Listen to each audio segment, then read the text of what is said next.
Sozinho no fronte, o médico como único recurso. Esse episódio foi muito prazeroso, pois eu recebi aqui um dos meus amigos pessoais, colega de turma, Dr. Luiz, Rubens Luiz, e vulgo Rubão, como vocês verão no nosso trato durante a gravação, discutindo, e ele é psiquiatra, psicanalista, então uma visão muito da parte mental, com muita cultura, e com isso nós conseguimos discutir um pouquinho sobre a condição médica, né?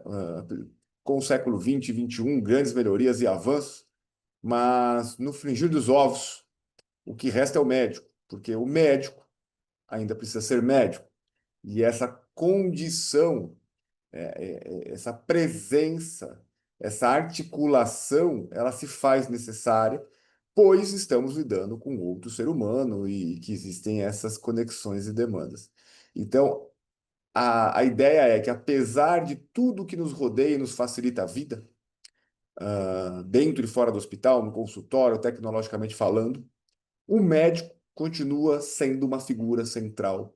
O médico continua tendo seu valor, desde que o médico seja médico. E é aí que está a problemática que nós enfrentamos atualmente com a dinâmica moderna, chamemos assim. Certeza de que provocará muitas reflexões em vocês que ouvirão o episódio. Aproveitem. Muito bem, olá a todos, né, que nos ouvem hoje. Particularmente hoje, sem Karen, sem Arthur e sem Paulo, todos por problemas de saúde ou um contratempo de última hora. Mas não estou sozinho.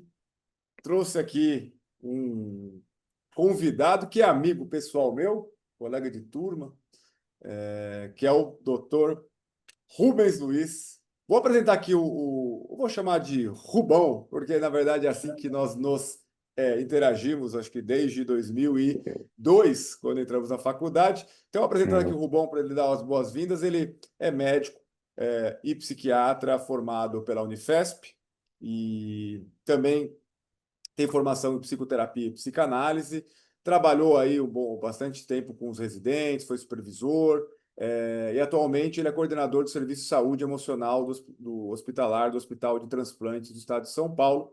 Bem-vindo, Rubão, obrigado pelo convite, obrigado pelo seu tempo aqui conosco, que eu sei que vai ser muito proveitoso nesse tema, que é sozinho no fronte, o médico como único recurso. Bem-vindo, Rubão. Obrigado, Fábio. Obrigado primeiro pelo convite, né, por estar aqui falando para vocês. Dar um olá aí para todos que vão nos ouvir ou estão nos ouvindo.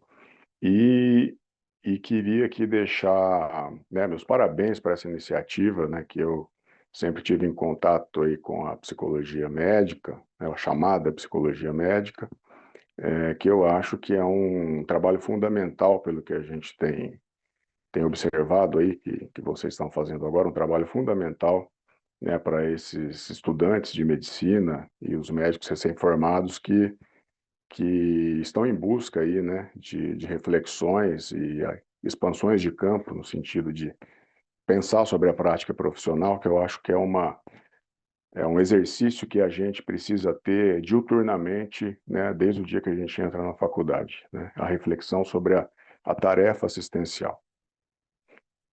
Rubão, e eu vou um pouquinho além, né? Então, só destacar aqui que o Rubão tem uma cultura enorme, eu admiro muito o Rubão, uma das pessoas mais inteligentes da minha turma. É, E assim, eu gosto de ouvi-lo, não só como médico e como pessoa, né? E aqui eu queria dar a primeira aqui, o primeiro punch aqui, Rubão, porque você fez uma provocação final, que a gente tem que refletir sobre a atividade, né? Sobre a formação. E eu vou além, né? Porque, em teoria, o ser médico é uma camada, né? Que está acima da pessoa, né? Que é uma decisão, eu vou viver como, o que eu vou escolher para minha vida. Então já começa desta reflexão. A gente vê até um descompasso um pouquinho. Vamos chegar lá no médico, né? Que é o único recurso, mas da onde vem esse médico? Porque hoje em dia você também sente esse descolamento daqueles que ingressam, se propõem a ser médico, com aqueles que de fato entenderam que aquilo é o projeto de vida deles. Qual que é a sua impressão, Rubão, nesse turbilhão de faculdades aí e de alunos de medicina chegando no mercado? Não, Fábio, excelente. É, eu vou te trazer alguns dados empíricos, tá? Que a gente escuta de muitos colegas que já são mais veteranos, né? E a gente acaba, depois de um tempo no nosso percurso, tendo bastante contato com pessoas que coordenam serviços, né, hospitalares, ambulatoriais, tal. Então, um dado empírico dentro desse punch inicial que você trouxe é assim, o volume, né, cada vez maior de médicos, né, que pedem demissão na iminência assim, de uma primeira situação muito desconfortável ou de alguma frustração com o serviço, com a gestão. O volume de médicos que a gente começa a escutar que abandonam plantão, né, no meio do plantão, não sei se, né, talvez tenha também relatos aí, não, vou embora do plantão, não tem outro especialista ali para suplantar aquela ausência, né? É, situações assim de pessoas que têm assim tido também um gozo, um prazer, eu vou usar aqui, de postar nas redes sociais que largou a mão de ser trouxa. Vou usar bem o português, claro, largou a mão de ser trouxa em ficar atendendo pessoas, não sei o quê, e abrir um negócio, né? E a pessoa vem e publica como se isso fosse uma grande, como que eu posso, uma grande conquista na vida, né? Então, assim, baseado nesses dados empíricos, eu trago que eu estou muito preocupado com o que eu tenho acompanhado, né? E você tocou bem, de uma forma bem direta, né, em uma associação, né, de vida com a escolha do que a gente faz, né? De um tempo para cá também, aliás, porque a psiquiatria, eu acho que junto com a epidemiologia, elas são, vamos dizer assim, as áreas médicas que têm mais interface, né, com os aspectos sociais e sociológicos, vamos dizer assim, né? De um tempo para cá,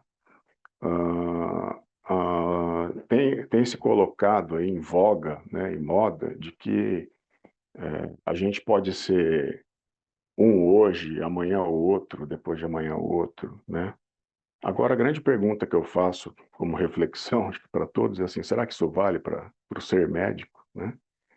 Será que isso vale para o ser médico? Porque eu acho que, assim, claro que não é bem assim a minha linha de trabalho, mas eu também não tenho nada contra as outras linhas de trabalho, mas eu posso também pegar um recurso de uma área que não é a minha, por exemplo, de um referencial em psicoterapia que trabalha com o conceito de arquétipos, né?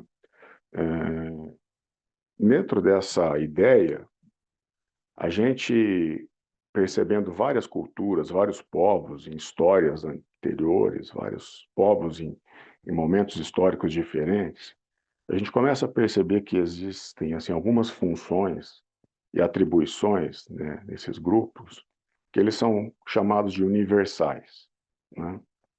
Eles são chamados de universais porque a gente sempre encontra, né, dentro da necessidade humana, a demanda de ter esse tipo de profissional, vamos dizer assim, que a gente chama de profissional hoje, mas na verdade seriam as figuras de representação nas diferentes sociedades, né? E que se costuma dar o nome de arquétipos ou relações arquetípicas. Eu estou usando aqui um referencial de uma outra área, né? Se isso for, vamos dizer assim, consistente, como eu acho que é, o que eu percebo é que, ultimamente, o médico tem ficado cada vez mais distante do seu arquétipo, né? E isso me preocupa, né? Isso me preocupa. Claro que a gente não pode generalizar, tem as exceções. Nós estamos falando assim numa perspectiva mais geral, né?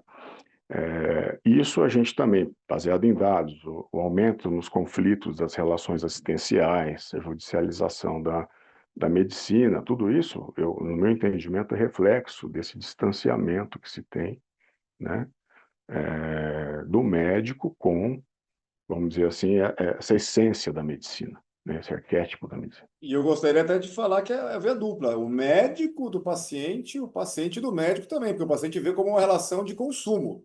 Não tem mais aquela relação natural nesse arquetipo, como você bem colocou, que o paciente também vem, tô pagando, quero a ressonância.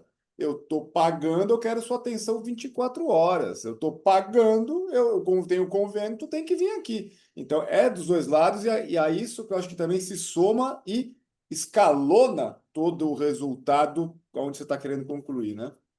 Exato, é isso mesmo. E isso que você trouxe agora, né, bater uma bola com isso também, estou lembrando aqui de um livro, né, chamado O Doente Imaginado, Do de um italiano, traduzido pelo professor da USP, o Pirolini. Mário Birolini, Isso, é professor da isso aí, cirurgia. Que é o isso aí. livro que é uma da base daquela vertente slow medicine, né? Medicina devagar, que se Pois é, a disseminou, né? gente, exatamente. E coincidentemente, a gente observa hoje, né, a gente precisando dar nomes para coisas que já existem, né? Quer dizer, você É precisa isso dar um aí. nome para Tem que dar algo, destaque para algo. Eu lembro uma vez, destaque. o bom, você não vai, você não vai, eu quero conectar aqui para aquele arremate que você deu. Você está falando do arquetipo, provavelmente é o seguinte: a pessoa vai se achar na faculdade ou ela tem que se achar antes, né? Acho que talvez isso que você estava conduzindo, eu acabei te cortando, eu queria que você fechasse. Mas eu queria Uhum, que você lembrasse, eu quero fazer já um ponto aqui, junto você fechar o arquetipo, que foi o seguinte: já na nossa época, a gente ouvia que a medicina precisava humanizar a medicina. uhum, Aí o sim. Rubão, numa tirada dele, falou: não sei se você vai lembrar, numa dessas da Atlética, falou alguma coisa assim. Pô, o Rubens me chama de Sierra, né? Que é o meu sobrenome. Fala, Se é, posso Sierra. também, se é, posso também. Pode, claro. Aí eu falei, Sierra, se precisarmos ter que jogar atenção em como humanizar a medicina, fecha a medicina, porque que medicina é humano. Se não está humano, pode fechar a casa, porque ferrou, né? E esse detalhe do Rubão me chamou a atenção. Porque, de fato, fico, mas o que está acontecendo que gera essa crítica? Que nós temos que ter, gerenciar como melhorar a humanização do curso de medicina. Meu amigo, depois dessa, fecha o bar, né? Porque, pô, tem alguma coisa errada que não tá certa. Vamos falar aqui a brincadeira. Então, Rubão, fechando o arquetipo, então, como é que, arrematando com esse humanizar, que eu acho que tem contato, né? Uhum. Porque o que está acontecendo? Esse descolamento, você acabou de falar, nós estamos descolados desse arquetipo. Como é que provoca esse encontro? É só na faculdade que nós vamos tê-lo? Ou antes tem que ter um preparo? Como é que tu enxerga isso? Eu acho que a gente pode estar, vamos dizer assim, se encontrando e desencontrando a todo momento, né? O que eu observo é isso. Se a pessoa decidiu fazer medicina em algum momento ela deve ter imaginado que ela iria ajudar pessoas ou ser interpelada por pessoas que estão em situações de muita dor e sofrimento, né? Onde para que ela exerça a sua condição humana e técnica, ela tem que ter um nível de disponibilidade suficiente, né, para poder pensar nos seus próprios desejos e demandas pessoais na relação com essa necessidade de ajuda, né? Ah, desde o início do curso médico, a gente já é provocado de cara, né? Por quê? Porque uma das primeiras cadeiras que a gente vai frequentar é a cadeira de anatomia, né? E ali nós vamos ser colocados assim, frente a frente com a condição humana, como que eu posso dizer? A condição humana mista, que é a condição de mortalidade, né? Não só humana, da vida, né? A gente às vezes pensa muito aí, mas todo ser vivo morre. E nós vamos estar ali frente a frente com a morte, né? E isso vai acontecer o tempo todo, né? As situações limites humanas, né? Ao longo do curso, ao longo da residência, ao longo da nossa prática profissional, né? Então, nós vamos estar o tempo todo sendo convidados a essa reflexão, né? A essa condição, né? De se transformar com a profissão, né?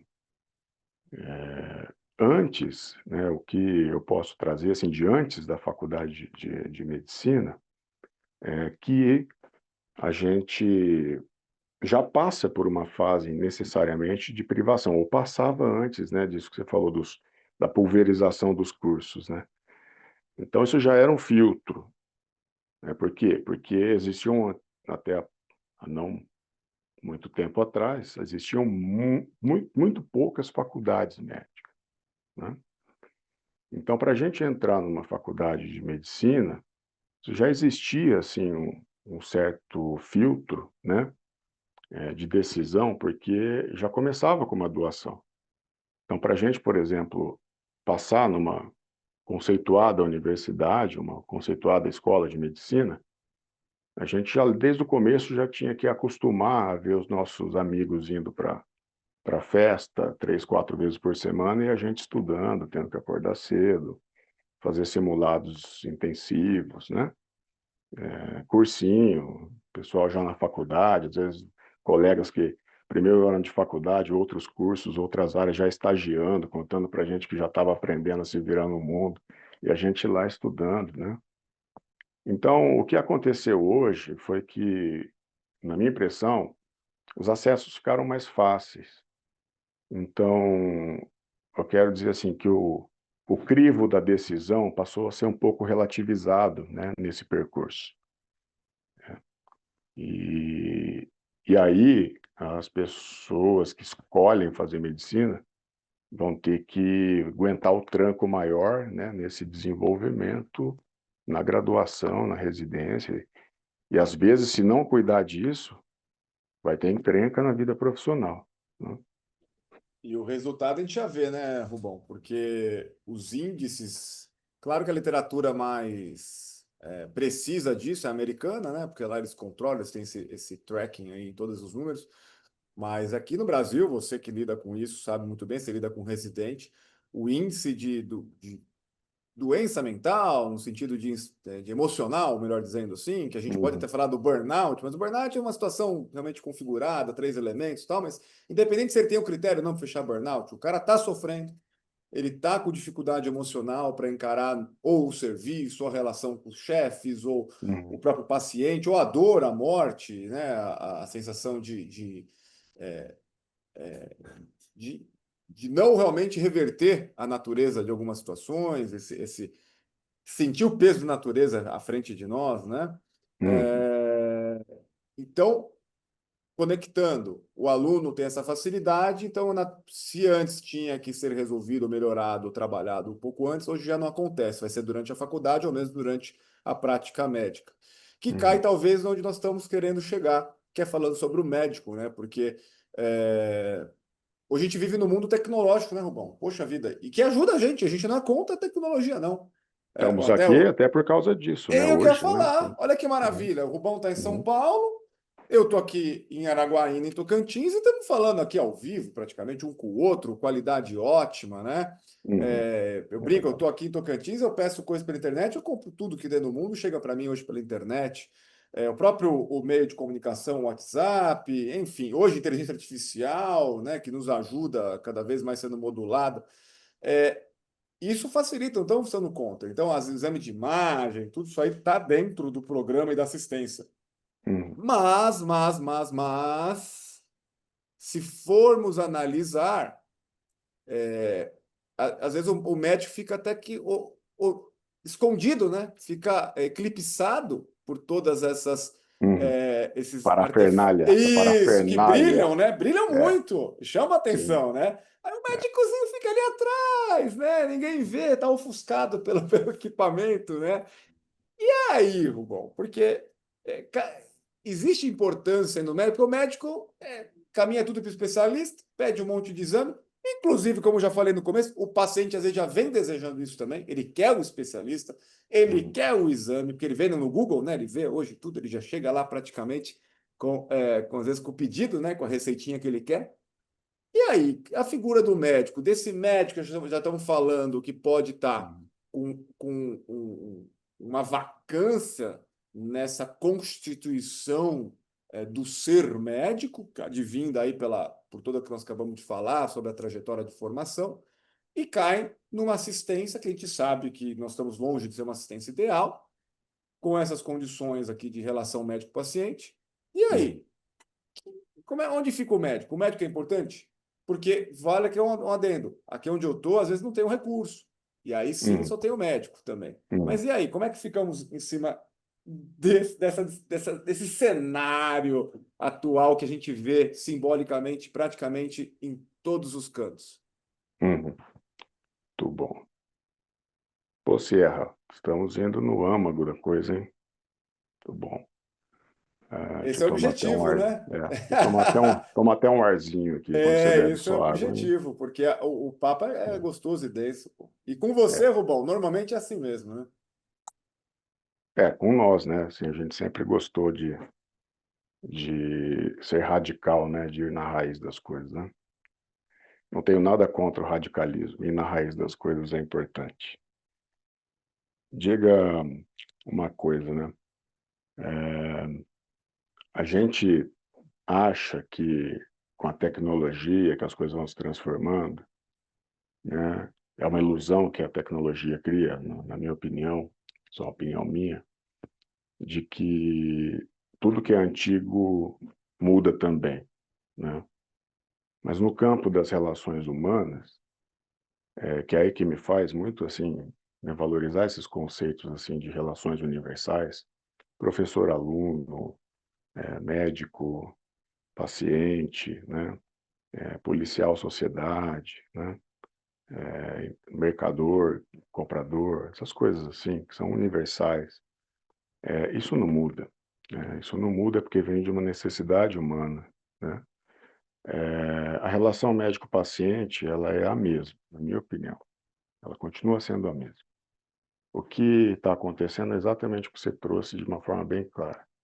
Tanto os médicos quanto os pacientes estão meio atrapalhados com tanto ruído e tanta parafernália, só que eles não estão percebendo que a questão continua a mesma, né? Eu vou dar um exemplo para você que é de uma questão observacional que a gente vê, né? Para poucas coisas na nossa vida, do ponto de vista de relação pessoal, para poucas questões relacionais, a gente usa o pronome possessivo meu, né? A gente usa isso para coisa, para objeto, né? Meu carro, né? Minha roupa, meu telefone, né? A gente usa para objeto, meu, coisas, objetos, né? Pronome possessivo. Mas para as relações, que elas são assim primordiais, importantes na nossa vida, a gente também usa o pronome meu, é posse, né? Então, é meu companheiro, minha companheira, né? É meu amigo, minha amiga, é meu. Agora, com o médico também, é meu médico, né? Enfermeira, minha enfermeira, não é meu. E a gente faz isso para poucas relações, que a gente utiliza o pronome possessivo, né? Então, eu estou só pegando por aí como um exemplo, claro que a gente faz isso, mas não pensa sobre, né? Do quanto que essa relação é forte, do quanto que essa relação médico-paciente ela é forte, ela é importante, ela é necessária, né? Outro exemplo que eu costumo dar nesse campo, você entra num hospital, por exemplo, um hospital de maior porte, vamos dizer assim, com uma situação difícil, aflito, né? Eu dou um exemplo bem simples, eu acho, para ilustrar. Você chegando assim numa grande festa com um monte de gente, todo mundo desconhecido, de repente você vê uma pessoa conhecida na festa, que, que emoção desperta, né? que sensação e emoção ao mesmo tempo desperta, né? Você encontrar alguém ali conhecido, né? Agora, no campo da medicina, imagina você entrando num hospital ou num ambulatório cheio, e você encontrar o meu médico, aquele que me ajuda, ou pelo menos aquele que se não me ajudou ainda, mas que eu tenho a grande convicção e a crença de que aquela pessoa vai me ajudar, né? E ali você analisando, né, os perfis, né, que é uma coisa que a gente faz habitualmente, né? Embora se pregue hoje que a gente tem que aceitar tudo, ampla, geral e restritamente, que a gente é plástico, mas todo mundo faz isso, né? Você senta lá e fala assim, não, com esse aqui eu não fui com a cara, aí será que esse cara vai me atender? Não, eu gostei daquele. Aí vem aquele que você não gostou, que atende, você vê que não gosta, mas eu quero aquele, né? Então, você vê quanta sutileza tem, né, nessa questão da angústia humana e da necessidade de cura, de ajuda. Agora, dentro desse monte de ruído, parafernália técnica, o hospital virou um dos lugares mais barulhentos do mundo, né? Antigamente era aquela enfermeira com aquele dedo assim, não sei, um cartaz, né? Não sei se dá para colocar aí, né? Aquele cartaz da enfermeira antiga, né? Com silêncio, né? Porque todo o processo de cura demanda zelo, demanda cuidado, né? Então, o silêncio, né? Então, no meio dessa barulheira, será que as pessoas estão escutando, né, a si mesmo e aos outros? E o que é importante, eu não tenho nada contra a tecnologia, tá? A primeira coisa, nós estamos aqui por causa dela. Eu não tenho nada contra a tecnologia. A tecnologia sempre foi um recurso a favor do homem. O que eu trago para refletir, assim, é como a gente utiliza isso, né? De que maneira a gente utiliza. Porque as relações humanas sempre foram muito angustiantes, né? Tinha até tem, né, um autor, né, que eu gosto muito, uh, o Wilfred Bion. Ele diz que assim, o encontro, ele usa o termo mentes humanas, o encontro de duas mentes humanas, por si só já gera uma tempestade, qualquer que seja, né? Só que a gente tem que fazer alguma coisa bem proveitosa com essa tempestade que acontece, né? É como se fossem duas massas de ar interagindo. Quando você vê né, aquelas fotos meteorológicas, né? Duas massas de ar se encontram, né? A gente tem que fazer algo proveitoso com isso, né? Tornar proveitosa essa experiência de contato, né? Você me lembrou também, acho que Freud chegou a descrever que são os três elementos que vão gerar angústia, angústia é a palavra correta, mas enfim, vou falar aqui, deve ser pegue, que dão o medo ao homem, a angústia, que é encarar a não é perversidade, mas a grandiosidade da natureza, ou seja, a gente não controla ela, estamos à Uhum, mercê dela, então reconhecer que estamos submissos a ela dá angústia. Segundo, uhum, a nossa própria fragilidade, o ser humano é frágil, estamos dentro da natureza. E a uhum. terceira são as relações da interação entre nossa própria espécie, né? Isso É, mesmo. então nasce também desse autor que você citou, desse confronto, né?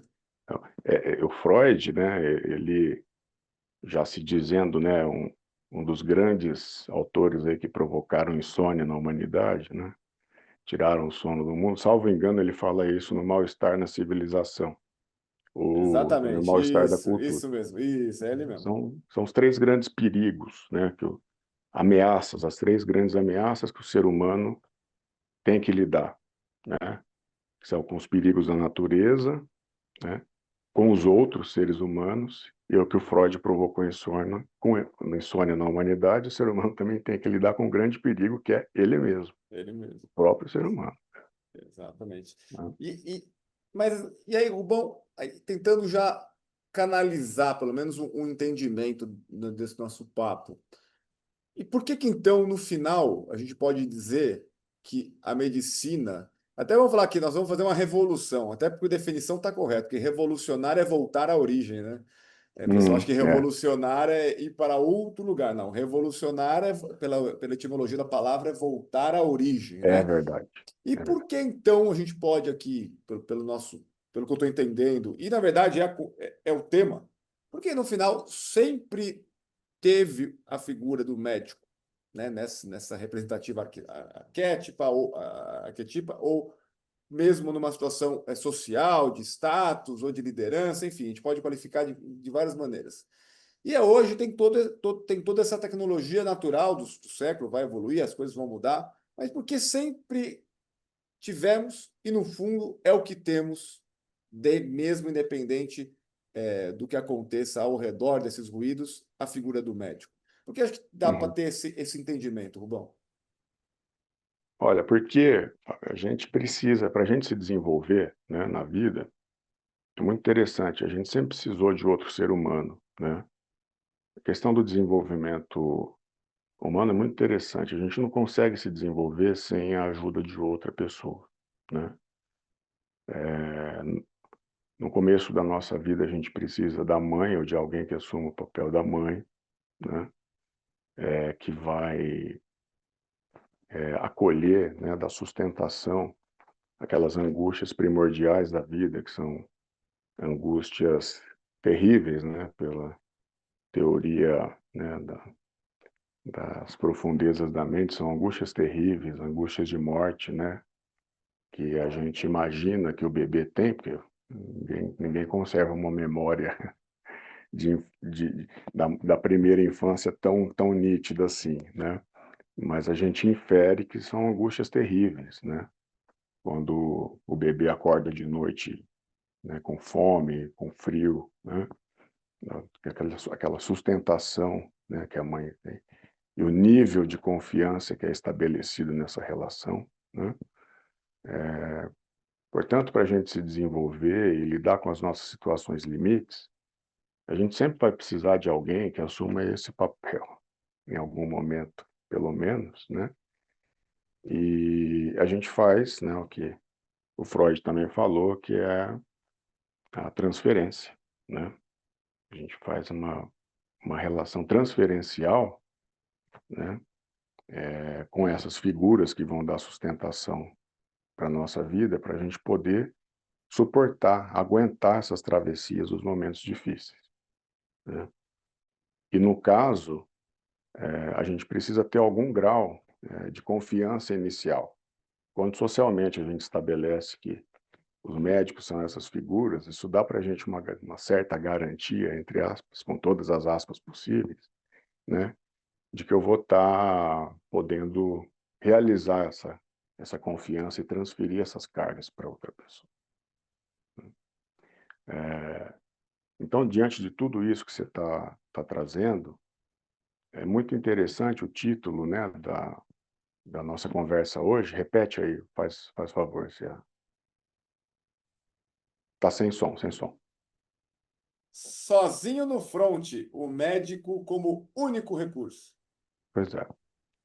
Então, dentro do título, eu acho muito interessante porque, no fundo, diante de tudo isso que a gente está falando, o médico, ele está sendo sempre o único recurso humano, né? Ele está sendo sempre o único. Ele pode ter exame, ele pode ter colegas para encaminhar. Aliás, encaminhamento, não sei se dá tempo, é uma outra questão que vale a pena, eu acho que a gente tocar, mas pode ter outros colegas, pode ter né, serviços, né, exames, procedimentos, mas no nível profundo ele está sempre sozinho nessa relação com o paciente, porque essa relação que é estabelecida, a gente fala que ela é intransferível. Então, antigamente se dava o nome de princípio da intransferibilidade da relação médico-paciente, né? Era o nome que se dava. O que isso quer dizer? Quer dizer que essa relação de cuidado que foi estabelecida, ela nunca mais vai se repetir do mesmo jeito com outra pessoa, com outro profissional. Nunca vai acontecer. Não quer dizer que o médico não pode encaminhar, não pode, mas aquela unicidade da relação é só ali, é única, é unicidade. Ela nunca mais vai se repetir do mesmo jeito com outro profissional, né? Com uma outra pessoa. Essa sua analogia que me lembrou um conceito aqui de mentor, tutor, que vem da Ilíada, né? Que o filho de Ulisses, né? Ele ficou esperando o pai voltar lá praticamente 10 anos de guerra e 10 de retorno, né? E a Uhum. figura, a pessoa que tutorou ele, né? Era um homem chamado mentor, daí que Uhum. vem o nome da mentoria, né? E, Uhum. e, e, e na vida é isso, essa analogia, eu acho que do cordão umbilical, o nascimento, a criança precisa de uma referência para poder lidar com o ar a dificuldade, né? O ar do sofrimento que nós temos da situação de desenvolver e de superar esses sofrimentos naturais da vida, né? Inicial. E ter Uhum. alguém a quem confiar, né? Porque é uma situação muito. A gente fica muito exposto, né? A gente fica são muito frágeis esse momento, né? Diferente de outros bichos da natureza que nascem meio que prontos, né? Já consegue correr, já consegue comer. Nós não, É dependemos, verdade. dependemos da mamãe. E o médico, com infinitas aspas, como você colocou, porque tem que deixar bem claro que não estamos equiparando a mamãe, né? Que são coisas Uhum. bem díspares, mas o médico toma essa função social. Porque quando você foi falando, eu lembro assim, quantos pacientes não chegaram a mim para tirar uma dúvida. Pô, doutor, o meu filho quer fazer engenharia, o que que tu acha? Posso trazer ele aqui para você bater um papo com ele? Ou então, pô, aconteceu um problema financeiro. Você tem experiência com isso? O que você acha que eu devo fazer? Porque o gerente mandou Uhum. fazer isso, né? Ou mesmo coisa turística. Doutor, você já viajou? Onde você recomenda para eu viajar com a minha esposa, que eu queria levar a um lugar legal? Estou Uhum. pegando aqui aleatório, que já me ouviu, né? Já chegou a mim no consultório. Porque quando a relação médico-paciente, você vê que ela ultrapassa esse contato inicial da doença, da dúvida, do tratamento. Você começa a realmente virar um mentor da família, uma figura que tem livre trânsito familiar para qualquer tema, inclusive temas polêmicos, né? Até porque o paciente chega a nós, se despe, a gente toca o paciente, a gente pergunta de intimidade, isso em teoria, né? Ainda é assim, né? É aceito Uhum. ainda. É verdade. E tem essa confiança, né? E essa figura é representativa, como você falou. Por isso que o médico sempre esteve lá e não tem como deixar de ser. Uhum. Independente se ele vai pedir uma ressonância, um teste genético específico, que não sei o que é lá, mas tem que ter a figura ali para poder ter esse contato, essa relação. Senão o chat GPT faz para a gente, né? Senão É. o Google faz para a gente, né? Então, essa relação ela é necessária para, vamos chamar aqui, para o processo de cura, né? Onde você tem essa transferência, que é o que o paciente sente e entende pelo médico, e a contra-referência, que é o que o médico tem para com o É. paciente. Contra a transferência. E nessa, que é aquela nuvenzinha que você falou, também vai ter algo singular, né? O único, não tem como reproduzir isso, né? E dali que pode gerar a melhoria que a gente quer, não é isso?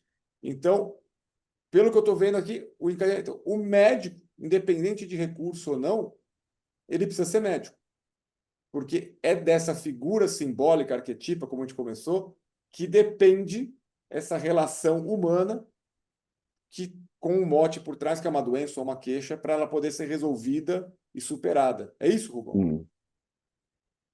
Totalmente, né? A, a nossa profissão é uma profissão de meio, né? É uma profissão de meio. E o que isso quer dizer? Que a gente utiliza todos os meios que a gente tem para poder ajudar o paciente. Isso não significa que a gente vai atingir o objetivo alcançado, né? Então, per si, só esse entendimento já traz para a gente a carga de responsabilidade que o médico tem, né? Primeiro, do ponto de vista técnico, que é poder ter a sua atualização e os seus estudos, inclusive com desenvolvimento crítico, né? Para também não comprar novidade como bobagem, poder filtrar bem o que é novo, o que é bom, porque o antigo também é bom, né? A cultura atualmente coloca que a gente tem que apagar o antigo. Onde está escrito isso? Panela Eu, velha é que faz comida boa, né, Rubão? oh, já dizia o saudoso, né? Sim. Não, então em todos os polos, vamos dizer assim, de novidades e antiguidades, no meio de tudo isso tem coisa boa e ruim. A gente tem que ter um desenvolvimento crítico e ético, né, desenvolvido, muito aguçado, para poder fazer um filtro, né, e utilizar isso, não em benefício próprio, mas em benefício, né, do que eu vou falar, nem só do paciente, mas da relação médico-paciente, né? O paciente estando no foco, como o pessoal costuma falar aí, e junto que você lembrou aí da que a gente fala, eu não lembrava que já na graduação a gente já conversava, já falava isso, né, de que era uma aberração ter um setor de humanização dentro de um hospital, né? Eu não lembrava disso, né? Que eu falo isso hoje, ainda não sabia que era já tão antigo. Mas, na verdade, a gente pode até ver que isso aí é um decreto de falência da sociedade, no meu objetivo, sendo um pouco mais direto aqui. Pô, mesma coisa é você falar que hoje a gente tem que retomar, né, mais os aspectos éticos, né? A gente tem que ver que isso são atestados de falência, a gente precisa, tem que voltar, tem que fechar e começar de novo, porque tá, tá tudo errado, tá tudo errado. Quer dizer, a gente precisa resgatar de novo, né? O médico, eu vou lembrar aqui, se você lembra disso, agora, lembrei agora que quando a gente ia fazer uma eletiva no segundo ano, naquela época que o curso estava terrivelmente insuportável, lembra disso? Uma época que o curso Sim, é é, bioquímica, biofísica, histologia e patologia, e tinha as não, eletivas que davam ar da graça para a gente respirar. você não vê paciente, alunos, estudantes de medicina, residentes, lembrem-se disso. Tem uma época no segundo ano que o curso médio fica terrivelmente insuportável. Ali é uma escola, né, para a gente poder desenvolver recursos e anticorpos, vamos usar essa imagem, para a gente poder aguentar as fases de estrangulamento na profissão. Mas a gente usava recursos muito interessantes, que era fazer um currículo oculto, né, Cê? A gente ia fazer ia compondo, né, ou curricularmente oficial ou extracurricularmente, a gente ia compondo isso. Então eu lembrei dessa eletiva, você lembra? Que era o médico do século XXI, o resgate do médico do século XIX. Você lembra dessa eletiva? Inclusive era com o pessoal da História e Filosofia lá, com o Dante. Pablo Dante. O Dante e o professor Ah, cardiologista, o Barbudinho, esqueci o nome dele. Era Pablo? ah, Era Pablo, esqueci o nome não, não dele. era Pablo. Não, Mas mas tinha enfim, lá era com eles. O Auro Danilecha, psiquiatra também. Sim. É, então, foi muito interessante porque por que que eles provocavam a gente com esse título, né? Não é para a gente voltar no passado, né? Para a gente poder ver a importância, né, de resgatar essa essência da medicina, a despeito, apesar de toda a parafernália tecnológica que a gente utiliza hoje, né? Para a gente se lembrar, né, de como é importante, né, se destacar pelas nossas, além das competências técnicas, pelo desenvolvimento das competências humanas. A grande questão é que isso não se ensina, não tem curso para ensinar isso, e nem tem como. Isso vem da, o quê? Da, da nossa criatividade, né? Da nossa sagacidade, das nossas trocas, né? Interpessoais, né? Das nossas quebras de protocolo, né? Sair daquele universo totalmente padronizado, standard, né? Que a gente vai fazendo, né? Nada contra protocolo hospitalar funciona muito bem. Eu quero dizer assim, a importância da gente ter a ousadia, né, de pensar fora da caixinha. Isso não tem problema nenhum, né? Expandir o campo de como nós estamos fazendo aqui hoje, sempre a gente gostou disso, ajuda pra caramba. Na medicina também, a gente tem eu acho que é um problema que é muito pouco tocado, nós somos muito ensimesmados, né? Nós, desde a formação, a gente fica muito fechado no meio médico. E a gente perde muita interface com essas outras áreas, que foi um pouco o que essa eletiva fez, né? A gente chegou aí até no ambulatório do Índio, lembra? Ter contato, atendemos, né? Contato com outra cultura, quer dizer. Então a gente precisa também abrir um pouco, né? Os horizontes no sentido de ter mais diálogo, né? Com o que acontece fora da medicina. A gente perde muito com isso, ficando muito ensimesmado, né? No meio médico. É E que você dentro vai desse cuidar campo, de gente, tem que conhecer gente, né, Rubão? claro, dentro desse campo das competências pessoais é conhecer gente, se lançar para a vida, né? No sentido de trocas, né? De aproveitar bem a graduação, né? A residência, isso que a gente estava falando, também é outro dado empírico, também recentemente tem dados aí mostrando que as bolsas de residência estão ficando com vacância, tá dando sobra de bolsa de residência, né? Uma coisa que não acontecia antes, o pessoal está achando que é melhor sair trabalhar ou não fazer residência, ou não se submeter a uma residência, sendo que a residência é até hoje é o modelo de maior sucesso de especialização na medicina. Não tem outro, foi um modelo de sucesso, né? Então, para a gente poder, né, ilustrar um pouco mais, né, todo esse percurso que nós estamos vendo, né, até chegar nesse ponto que a gente está querendo provocar aqui uma reflexão e o que, de fato, né, pode valer a pena, né, resgatar e transformar, né? Agora você vê as cascas de banana espalhadas por nossos caminhos do século XXI. Você foi falando aqui, outra que me destacou na cabeça e incomodou, que bateu, eu falei, "Ih, meu Deus do céu, me lembrei disso. Uhum, Porque o paciente, na hora que a gente faz esse momento singular entre eu e meu paciente, e eu abraço a causa, mais ou menos isso, né? A gente vai para cima para resolver, né? E eu lembro, por exemplo, lá com o Renato Delasso Lopes, que a gente passou na uhum, terceirinha com ele, hoje ele está na Duck University, aprendemos muito com ele, e ele uhum, cobrava isso da gente como aluno. Ele não queria saber se a gente, o último guideline de cardiologia, porque a gente não estava atualizado, a gente estava aluno em uhum, formação, mas ele queria ver o nosso compromisso com o paciente, ir lá fazer uma relação boa com o paciente, né? Estar presente ao lado do paciente, né? uhum, Examinar, né? Acompanhar o residente, acompanhar o paciente no exame, né? Falar uhum, com a família, né? Então, que é o que nós estamos falando, essa humanidade é esse ato intrínseco ao ser médico. E hoje, né? Hoje nos deparamos com o paciente da instituição.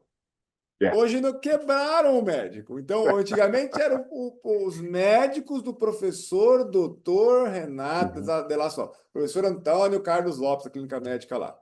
Ou os uhum, pacientes do professor Miguel Sruge, da urologia. uhum, Hoje não. O paciente ele vai na equipe do Einstein. uhum. Eu sou da equipe, eu estou me tratando com a equipe do Sírio. Ah, no fundo, Ou mesmo, desculpa te cortar, no claro. SUS.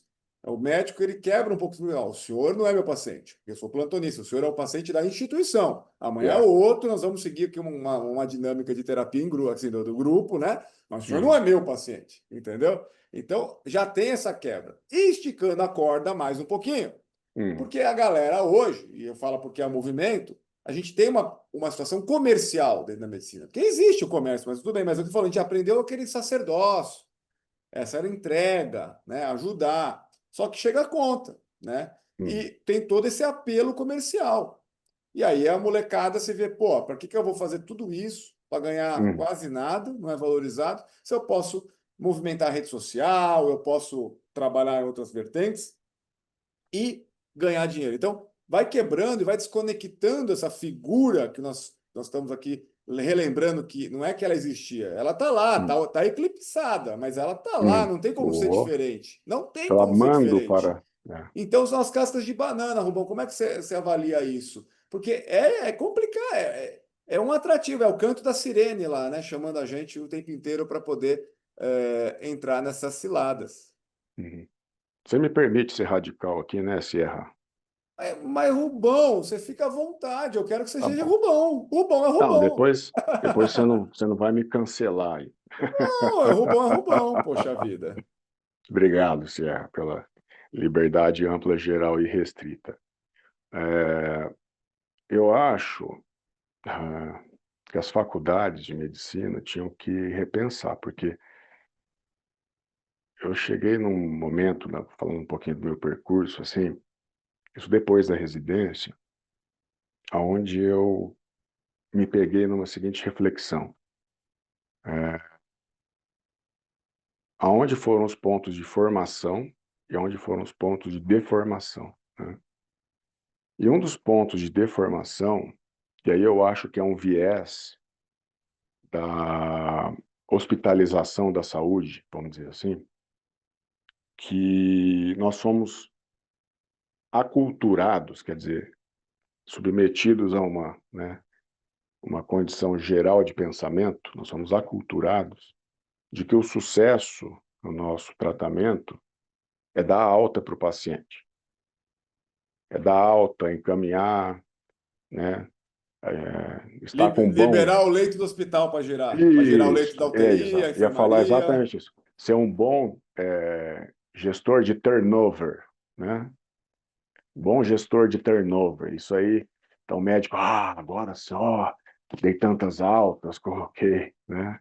Que faz parte da atividade. Mas É, vamos lá, segue. inerente. É um dos componentes, mas é um dos componentes da atividade inerente. Claro, faz parte daquele. Só que o que acontece dentro desse modelo é que as pessoas não param para trazer essa reflexão. Porque é um dos componentes, é o menor dos componentes, na verdade, do ponto de vista de acompanhamento humano, né? Praticamente ninguém, estatisticamente, vive num hospital o tempo inteiro, né? E quando você está dentro do que eu chamo, tem um livro que eu não li, que eu queria ter lido, mas eu estou lendo agora. Não estou lendo porque ele não existe, eu estou só provocando, fazendo uma brincadeira para provocar. Eu sempre tive vontade de escrever o Tratado de Medicina Externa, né? A gente vai ler ele depois que a gente sai, né? Vai ler na prática, né? Porque depois de um tempo, você vai questionando esses quesitos, né, de sucesso, né, que é da alta. Você vai vendo que, por exemplo, no acompanhamento humano, isso cai por terra, né? Então, quer dizer, eu vou ser um médico bom de consultório, se eu vou querer fazer consultório, então contas altas, né? Aí você vai ver que você vai querer dar alta para um paciente, ele não quer ir de alta, que é isso que você falou. Você passa a ter um papel muito além, vamos dizer assim, da relação de tratamento, né, médico. Você passa a ter uma relação de tratamento humano, né, onde a pessoa praticamente te elenca, vou usar um referencial analógico aqui, como analogia, com um cirurgião. Ela deixa você operar a vida dela. A pessoa deixa você operar a vida dela. Por isso que a ética é tão importante, as pessoas estão esquecendo disso, né? Ter esse tipo de outorga por uma pessoa demanda um zelo ético e humano muito profundo, né? Muito profundo. E Então, como. Não, termina, termina. sim. Então, para concluir, assim, a gente precisa rever que a gente chama de sucesso terapêutico, né? O que a gente chama de sucesso. Hoje, para mim, dentro do universo da psicologia médica, existe um tema que eu acho que é pouco abordado, mas que eu chamaria assim de baixa tolerância à frustração terapêutica, né? Porque as pessoas só veem esses tipos de quesito na frente. O sucesso é curar, dar alta, né? Mas o que o cuidado humano, o que o cuidado humano precisa, né? E aí as pessoas vão se escondendo, sabe? Porque eu tenho que atender não sei quantos, eu tenho tudo esconderijo que a gente vai criando e colocando, vamos dizer assim, culpa no sistema para se esquivar. Porque numa consulta de 15 minutos eu posso exercer minha competência humana junto com a técnica do mesmo jeito que uma consulta de 30, basta eu ser criativo nesse campo. Tem pessoa que eu já conheço, que eu vejo em 5 minutos, nem preciso, pensando num modelo de muitos atendimentos por dia, né? É aquele cara que precisa de meia hora, eu dou meia hora. Então, né, a gente vai se enrijecendo e se escondendo atrás do sistema, vamos dizer assim. Igual quando a gente vai no caixa de mercado e o sistema caiu, né?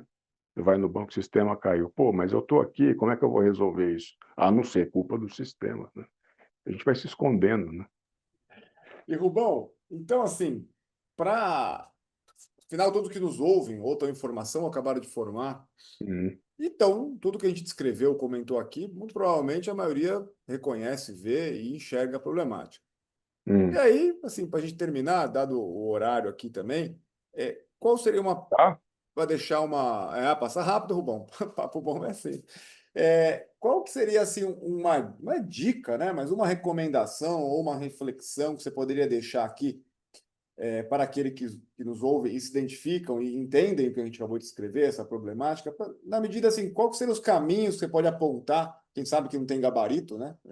Não tem uma solução que você vai lá e enquadra, mas qual seria a sua recomendação ou lembranças de proposições ou de reflexões ou de leitura ou de vivência? Qual seria aqui um um lembrete que você poderia deixar para aquele que nos ouve para tentar melhorar e se fortificar para encarar essa realidade que hoje nos assola?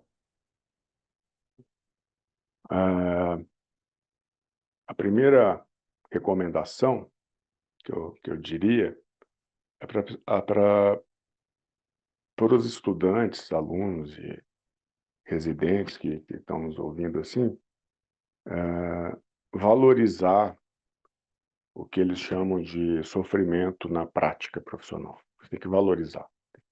Eles não podem negligenciar isso. Por quê? Porque esse é um dos pilares, né, do compromisso que a gente tem. Por quê? Se a gente for parar para ver, só sofre quem está envolvido. E se eu tento escamotear, abafar, encapsular o que eu estou vivendo, eu também estou apagando a minha essência. O que eu preciso fazer é conseguir traduzir isso que está acontecendo, né? Desenvolver recursos, competências humanas, e a gente só faz isso em cima do sofrimento humano, né? Basta ver a relação da arte com o sofrimento, né? Tu falar muito, né? Com o sofrimento humano. Ah, também a gente aprende quando não está sofrendo? Também, concordo que a gente aprende. Mas, segundo a gente conhece aí milenarmente, os maiores aprendizagens são situações de sofrimento, ou o que a gente chama de situações limite. Então, valorizar isso, desde a graduação, né? Desde dos primórdios, como você disse, no percurso, e sempre valorizar, porque sempre vai acontecer, né? Então, quando a gente estiver diante de um paciente, que a gente chama de paciente difícil, vamos dizer assim, que é o nome, esse paciente é difícil. Antes de você encaminhar o paciente, porque ele é difícil, você vai encaminhar para uma outra pessoa, se vê livre do problema, que é o que geralmente se ensina por aí. Aliás, isso que você falou, só para mais um parênteses, com esse negócio do hospital, né, e do médico, se o paciente é fácil, é meu paciente, se o paciente é difícil, é do hospital, né? Também é outro que se tem hoje em dia.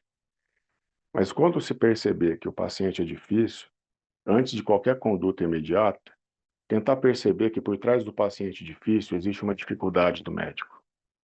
Existe uma dificuldade que é minha. Se eu pensar bem no que está acontecendo, tendo dificuldade minha na relação com aquela pessoa, eu posso expandir bastante o meu campo, né? Uma segunda dica que eu daria, além de valorizar a questão do sofrimento na formação, dar um valor que é um valor real, a segunda dica é conversar, conversar, falar, né? Com os mais velhos, né? Retomar esse contato com os mais velhos. Você falou do mentor, né? Coisas importantes. Em todo lugar a pessoa vai encontrar alguém com o papel de mentor, seja o supervisor, o professor, né? Um colega mais velho, que é uma coisa que as pessoas estão perdendo hoje, esse contato. Fica todo mundo cada vez mais ensimesmado nas suas turmas. Como é importante trocar com uma pessoa mais experiente, né? E valorizar os aspectos emocionais, tá? Cuidar disso. Pedir ajuda, e também pedir ajuda. Pedir ajuda, como é importante pedir ajuda, né? E lembrando a máxima, né? Só se tem duas vias de aprendizado, né? O amor ou a dor, né? E esse último é o mais forte, intenso e o que a gente acaba mais se deparando, né? Não tem mudança significativa sem sofrimento, né, Rubão? Não tem. E é por aí que a gente descobre o sentido das coisas, né? Como diria aí um autor que eu Nietzsche. gosto muito. Não, eu falaria de um psiquiatra austríaco, Viktor Emil Frankl, psiquiatra, Em sobrevivente busca de sentido, em o busca de livro. sentido. Sobreviveu a 4 campos de concentração. E ele foi o autor que falou: eu percebi um negócio aqui. O ser humano tem fome de sentido. A gente precisa dar sentido para o nosso sofrimento. quando a gente não faz isso, a gente entra num estado de vivência que a gente chama de desespero. Para o Viktor Frankl, o, o desespero é o sofrimento sem sentido, né? E a gente precisa dar esse significado, que é um significado que vai além, às vezes até do nosso campo de conhecimento, que é onde a ciência não dá conta, né? A gente testa os limites de tudo, mas a gente precisa desenvolver o sentido. Então, eu diria, finalizando aqui, se erra aqui, hoje eu vejo que a medicina e os médicos, eles estão carentes de sentido. É uma crise de sentido da prática profissional. E muitos médicos vivendo em franca situação de desespero na formação, né, na residência e na vida profissional. O bom, fantástico. Esse seu remate, eu acho que retrata tudo e nos coloca que a revolução, você está escrevendo assim, é lembrar que a gente, quem quer ser médico, independente de que condição, vai ter que ser médico. E ser médico é isso que a gente acabou de falar. É essa conexão, é essa relação, é essa referência na arte de cuidar de alguém num estado, num momento de vida vulnerável, talvez pela uma doença física ou mental, né? Ou Uhum. social. Não é isso? Sim, é isso aí. Bom, muito obrigado por estar aqui Imagina. conosco, compartilhar aí essa cultura que o Rubens traz. Eu fico admirado sempre de falar com ele. E valeu, até a próxima. Espero que a gente possa aí ter outros assuntos para você nos ajudar aí a confrontá-los e a dissecá-los. Obrigado, Fábio Serra. Muito obrigado, né? Uma honra estar aqui com vocês. Espero ter contribuído aí com a proposta e que a gente possa ajudar aí muitos jovens aí a expandir seus campos de ideias e trajetórias, tá bom? Obrigado, Maravilha. conta Obrigado mais comigo. uma vez aí. Nada. Até mais. Até.